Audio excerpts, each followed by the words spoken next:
E aí, doutores, tudo beleza? Tudo certo. Beleza, nós temos só falta dinheiro no bolso. Ai, ai.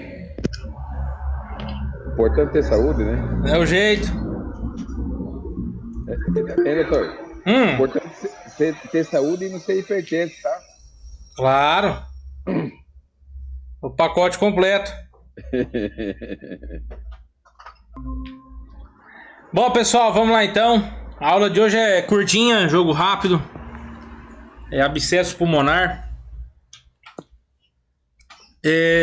Doutor, deixa eu fazer uma pergunta. Prova, afinal, todo o conteúdo? Sim, sim, sim. Final sim.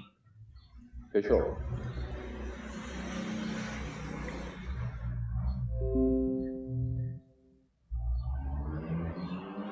Bom, vamos lá então, gente.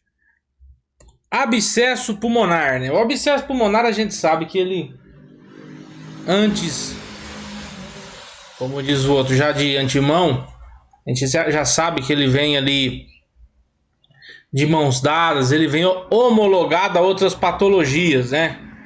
Ele nunca vem sozinho, nunca surge sozinho. Então, eu observo que aconteceu alguma coisa, né? Então, a definição desse abscesso pulmonar, ele vem definido pelo livro, pela clínica médica, como uma lesão necrótica, né?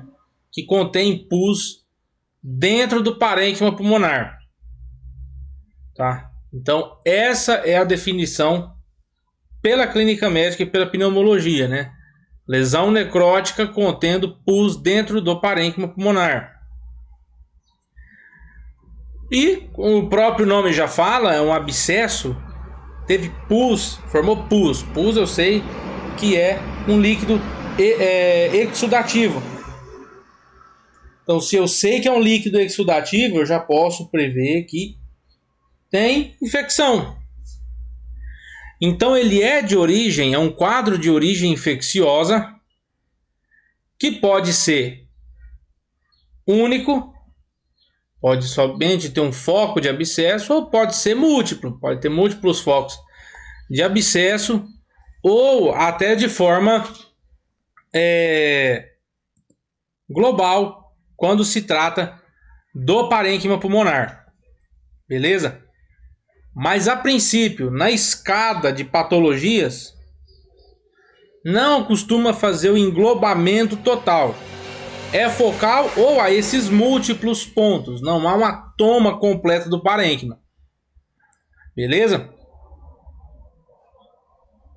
Falando da etiopatogenia ou etiopatogênese, você tem essa evolução, né? Você tem isso como um resultado de uma evolução de um foco ou múltiplos focos pneumônicos, né? No português pneumônicos, focos afetados ali, focos que foram acometidos diretamente por contaminação de germe, né? Característicos como germes piógenos necrotizantes, porque tem que ter essa característica da necrose para fazer esse acúmulo de exudato. Pode sim o paciente ter uma enfermidade respiratória prévia ou não, tá? Ou às vezes pode ser como infecção primária mesmo, esse paciente já se contaminou com germe piógeno necrotizante. Beleza? E nós temos alguns fatores associados, né? Quais são esses fatores? Primeiro, você tem a colonização que começa lá na orofaringe e nas vias aéreas superiores, né, por esses germes. Depois você tem condições predisponentes de aspiração para esse germe entrar para dentro do parênquima lá para baixo. E já nessas condições predisponentes, aqui você tem aqueles fatores de risco para o desenvolvimento do abscesso pulmonar. Esses fatores de risco podem girar desde a própria contaminação até a própria fragilidade imunológica do indivíduo. Beleza? Ou seja, o paciente que está sob corticoterapia, paciente imunodeprimido, ou o paciente que já teve uma infecção prévia, ficou bem degradado o parênquima pulmonar, o tecido em si ficou bem baleado lá mesmo, né? Então, são algumas situações que vão favorecer essa infecção, esse surgimento desse quadro clínico. E esse abscesso pulmonar, no decorrer da sua clínica, pode resultar, né, no decorrer de um quadro pneumônico, na pneumonia, né, oriunda de germes piógenos comuns adquiridos lá pela via inalatória. Beleza? Que foi o que ficou preso na orofaringe aquela hora que a gente falou lá em cima. Foi o que ficou retido lá e o paciente teve aqueles critérios para aspiração e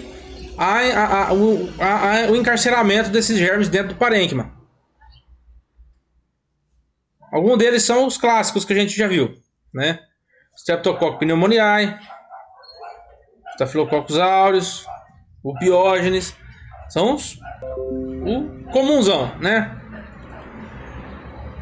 E nós temos também que citar a via hematógena, né? Só que aqui entra o que? A via hematógena mediante a produção de embolismo, né? Ou embolia séptica pode ocasionar abscesso pulmonar. Você tem um foco infeccioso que está lá no coração do paciente ou que está lá para baixo, vem como embolia séptica, vem parar lá dentro do parênquima, tá? Então não é só por via inalatória. Na maioria das vezes, né, esses abscessos eles têm um caráter múltiplo e de menor tamanho, são abscessos pequenos. Vem oriundos ali do Staphylococcus aureus, né, de alguns germes gram-negativos e anaeróbios. São os mais que aparecem de forma mais comum dentro desses múltiplos abscessos pequenos. Beleza? E a localização desse abscesso dentro do parênquima vai depender do mecanismo patogênico da produção da clínica. Vai depender do germe. É o que eu falo. Vai depender do germe e vai depender de como está a imunidade do paciente. Vai depender se houve patologia, patologia pulmonar prévia, se essa patologia pulmonar já fez uma degradação do parênquima ou não. Porque às vezes o paciente teve uma patologia de caráter de aparelho respiratório, mas afetou pleura lá, tá? Não afetou direto o pulmão, o tecido em si. Então a gente sabe que já tem uma resistência maior a essa situação. Agora não, o paciente já é um paciente que eu sei, vamos botar lá um exemplo, um paciente que eu sei que ele é tabagista já há 50 anos, né? O paciente tabagista há 50 anos, o paciente vive dando pneumonia. Aparece lá uma hora lá com um quadro de uma pneumonia bacteriana, mas uma clínica mais bem elaborada, um paciente mais grave, você radiografa o paciente, está aquele rolo lá na radiografia. Você bota o trocate para drenar o tórax desse paciente, para fazer essa toracocentese, e esguicha pus para fora. Beleza? Então você já sabe que é um paciente que vai ter um tratamento um pouco mais complicado por essas lesões pulmonares prévias. Então nós temos na aspiração os segmentos, né, ou lóbulos comprometidos dependem da posição que o paciente tenha durante a aspiração. Isso aqui quer dizer o quê?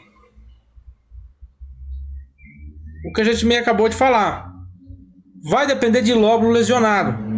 e onde vai ser a maior afetação. A localização mais comum é nos segmentos posteriores dos lóbulos superiores e segmentos apicais inferiores, quando em decúbito supino, tá? Então essas são as áreas de mais acometimento nessas situações aqui. Quando esse mecanismo ele é pela via hematógena, né? Você tem aquele abscesso múltiplo e pequeno, ele tende a se instaurar, ele tende a estar mais focado ali em lóbulo inferior. Beleza? E nós temos as localizações que são mais raras de ser cometidas, né? Principalmente quando você fala de lóbulo médio, tá? E língua, quando você fala da instauração do micro-organismo antes de descer, antes dele descer lá para a via aérea baixa mesmo. Isso você tem muito em quadros que ocorrem obstrução bronquial. Você observa nesses pacientes afetações de lóbulo médio, né? O paciente teve afetação maior no lóbulo médio e tem brônquio obstruído ali. Mas é mais raro. Beleza? E as manifestações clínicas do paciente que tem o abscesso pulmonar são as clássicas, né? Quase padrão da pneumonia. Quando você tem um quadro agudo, que geralmente é o quadro mais comum, que é o quadro que o paciente vai para o pronto-socorro, que ele vai buscar ajuda, que a coisa está feia, é quando o paciente apresenta aquela tosse mais violenta, o paciente está cursando com febre, já aquela febre que não abaixa em casa, e ele começa a falar para você que na tosse está sendo um catarro meio, às vezes esbranquiçento e esverdeado com as bolinhas. É aquela expectoração purulenta. E essa sintomatologia ela vem acompanhada de dor no tórax.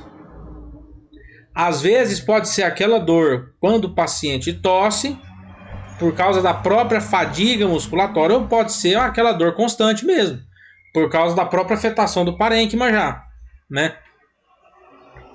Em poucos dias essa expectoração ela se torna mais abundante, né, e começa a ter um odor fétido. Então o paciente começa a se preocupar porque está saindo aquele catarro esquisito, né, e está fedido. O paciente começa a cursar também, às vezes, com halitose, com mau hálito. Catarro esverdeado? Isso. Aí o paciente começa a falar que está com halitose, está com mau hálito demais, estou com muito mau hálito. Não é, por causa do exudato que ele está botando para fora, né? Então, os mais característicos são a halitose, ou você pode associar aqui junto com a halitose a tosse expectorativa fétida. Muitas vezes esse paciente tem algum foco séptico dentário também, tá? Geralmente você pode olhar. Uma vez nós tínhamos um paciente no internato, um guri de 20 e poucos anos, e esse menino tinha que estar drenando abscesso toda semana. Parecia abscesso na coxa, abscesso debaixo da costela, abscesso na axila, abscesso para tudo quanto é lugar. Você drenava um, aparecia outro. E era aqueles abscessos grandes mesmo, tamanho de uma laranja, assim, ó. Era aquelas bolas. Mas isso aí já era por via linfática, né, doutor? Também, isso. Aí ele já dissemina por via linfática. Aí, faz ecografia transesofágica no guri para ver se para descartar endocardite. Tudo quanto é coisa, não tinha nada. Um dia, um chefe chega e fala assim: alguém inspecionou a arcada dentária dele? O mais básico.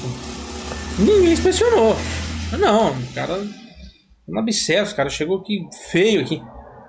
Olhou, o guri tinha uns 3, 4 dentes podre, podre, podre, podre. Um foco séptico dentário violento ali. Levou o guri no odonto, acabou o problema. Extraiu os dentes que estavam podres, acabou. Um abscesso com encharcado de antibiótico 15 dias. Drenava, drenava, drenava. Não parava de dar abscesso no cara. Beleza? E também a grande quantidade de expectoração, que é o que vai te caracterizar. Mas grava bem o mau hálito do paciente e a expectoração fétida. Beleza? Vamos lá. Diagnóstico. Primeira coisa, né? A clínica sugestiva. A gente acabou de falar. O paciente tem esse odor fétido no hálito dele e na expectoração. E alguns fatores de risco que você já viu lá para trás, né? Você vai, pede a radiografia para o seu paciente e você começa a observar no raio-x o que? No anteroposterior e no perfil, no lateral, você começa a observar algumas cavitações com paredes engrossadas, tá? Você começa a observar cavitações com paredes bem engrossadas. É quase bem delimitado. Beleza? Você quase não vê opacidade intersticial para-ileal. Beleza? O sinal característico são essas cavitações com as paredes espessas.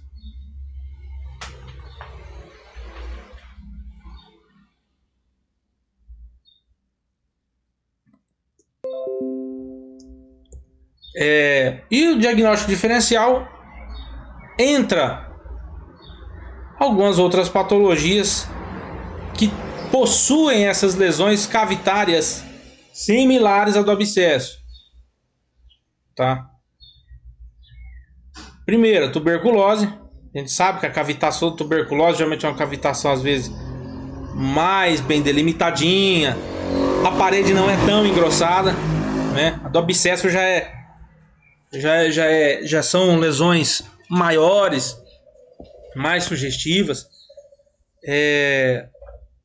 A própria micose pulmonar, ela faz cavitação, só que é uma disseminação mais por completo. E a própria vasculite.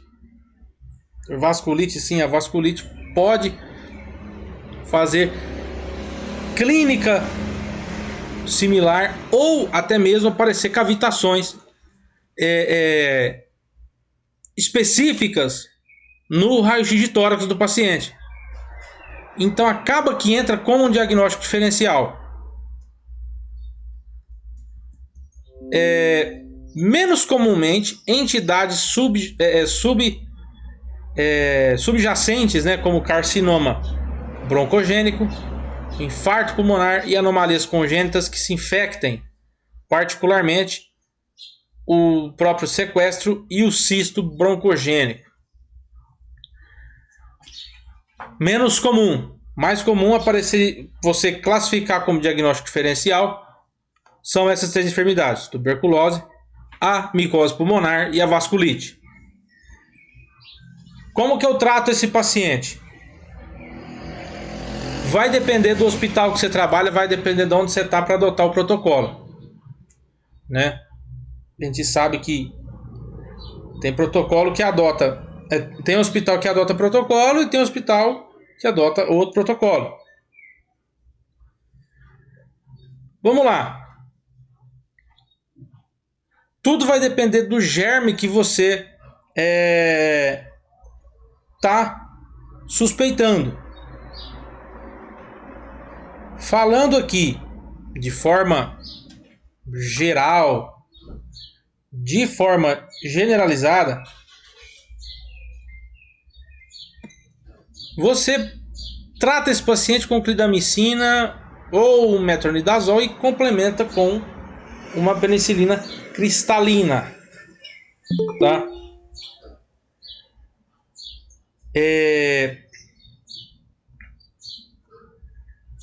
Primeira coisa, vamos ver aqui como é que vai funcionar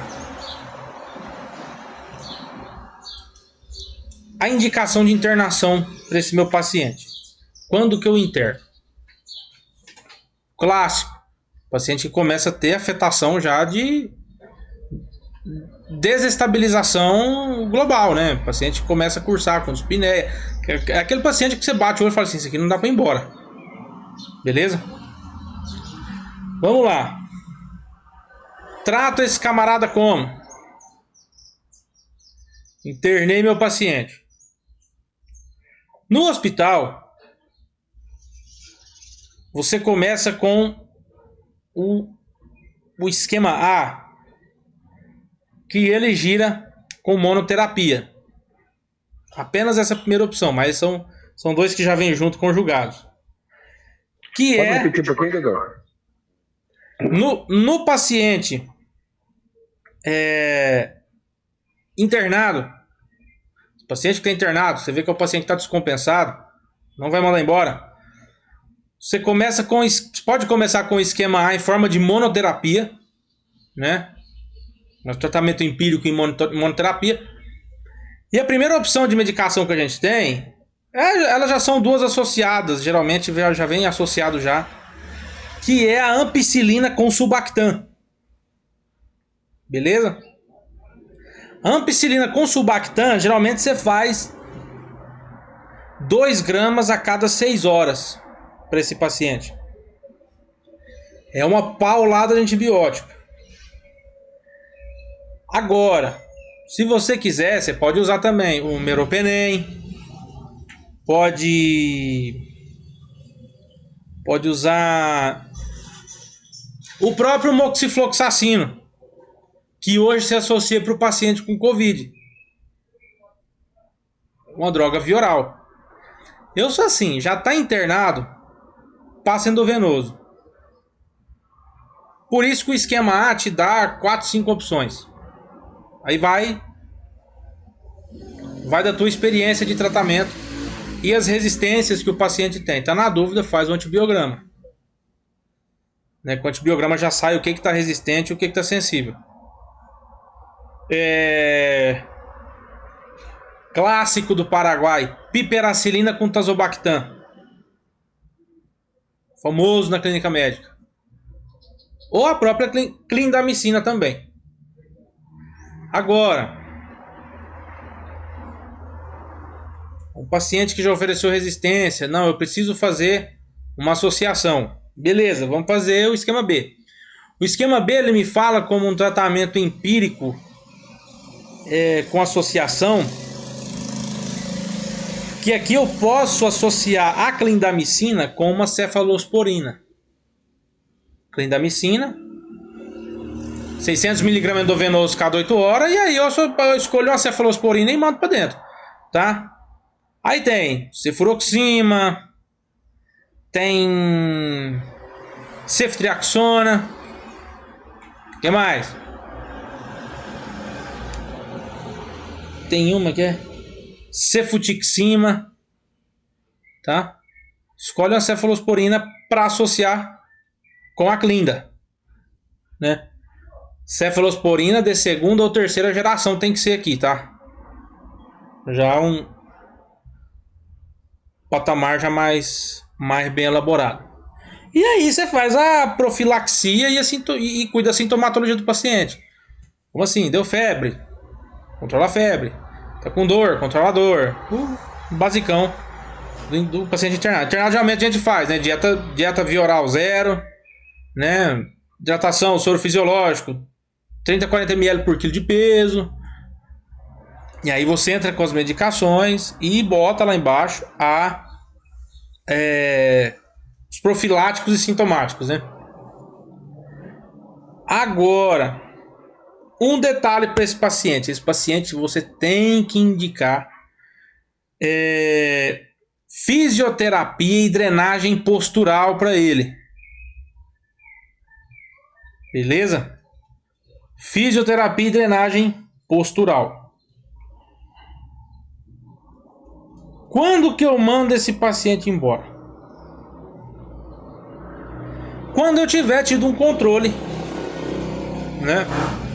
O controle do quadro com antibiótico terapia venosa. Estabilizou meu paciente. O paciente tem uma boa tolerância por via interal, beleza. Posso passar o antibiótico por via oral e dar alta para o meu paciente. Aí o meu paciente vai embora sem antibiótico? Não, ele ainda vai embora com clindamicina, ou vai embora com amoxicilina mais clavulanato, amoxiclavulanato, ou vai embora com levofloxacina ou com moxifloxacina, para acabar de completar o tratamento. Beleza? E aí você vai checando na bioquímica e no laboratório como está o controle até fazer o desmame do antibiótico. Beleza? Geralmente, esse tratamento dura de 2 a 4 meses.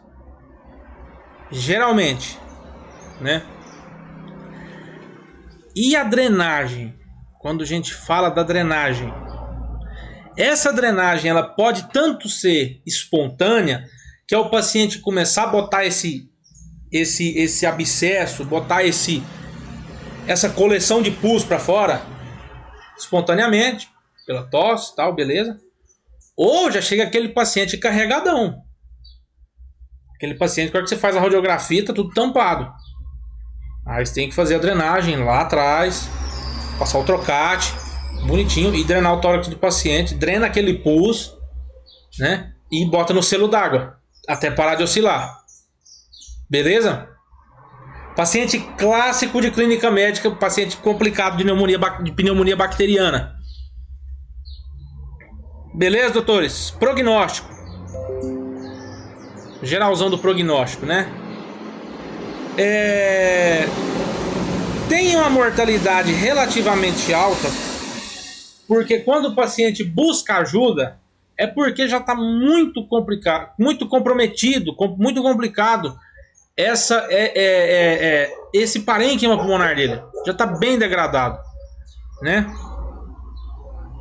E dentro do próprio prognóstico, fala o que? A rapidez do manejo e a indicação precisa dos procedimentos de drenagem melhora substancialmente o prognóstico do paciente. Então, quando você esvazia o pulmão desse paciente de uma forma mais rápida e entra com antibiótico terapia correta, o prognóstico melhora. Esses pacientes que chegam com esses quadros infecciosos agravados, tá na dúvida, pede antibiograma. Tá na dúvida, colhe a amostra desse abscesso aí e manda para fazer antibiograma. Não fica brigando com bactéria que não gasta cartucho com bactéria que não vai morrer, tá? Já passa o antibiograma, já entra na veia do germe que for a medicação necessária. Beleza, doutores? De boa, né?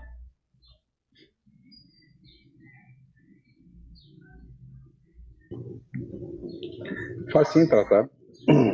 Não tem segredo.